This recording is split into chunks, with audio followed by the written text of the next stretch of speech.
High, কেমন আছো সবাই? আজকে হচ্ছে শ্রাবণ মাসের চৈত্র মাসের শেষ সোমবার, আর সাথে নীল পুজো আছে। তো তাই জন্য দেখো সকাল সকাল না দেরি করে ঘুম থেকে উঠেছিলাম। ঘুম থেকে উঠে কিছু ফুল বেলপাতা এনেছিলাম, সেগুলো একটু বেছে নিচ্ছিলাম। তারপর স্নান করে আমি এখানে একটা আকন্দ ফুলের মালা করছিলাম, একটা না দুটো, একটা বাড়ির জন্য একটা মন্দিরের জন্য। তারপর আমি আগে বাড়ির পুজো দেবো, তারপর মন্দিরে পুজো দিতে যাবো। সেজন্য দেখো বাড়ির পুজো দেওয়ার জন্য সব কিছু রেডি করছিলাম। এখানে একটু চন্দন বেটে নিয়ে দুধ গঙ্গার জলে মিশিয়ে নিয়েছি।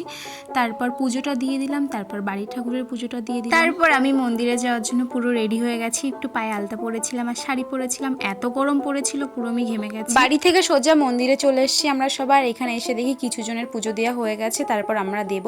তো ওনারা দিয়ে নিয়েছে, তারপর আমি আর ভিডিও করিনি, যে একেবারে পুজো দিয়ে আমি ভিডিওটা স্টার্ট করেছিলাম আবার। তো দেখো এখানে পুজোটা দেওয়া হয়ে গেছে, এবার আমরা বাড়িতে যাব।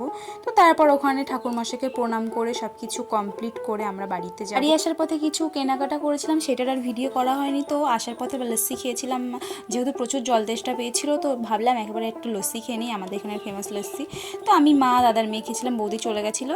তো সবাই ভালো থেকো, টাটা, লাইক করে দিও, বাই বাই।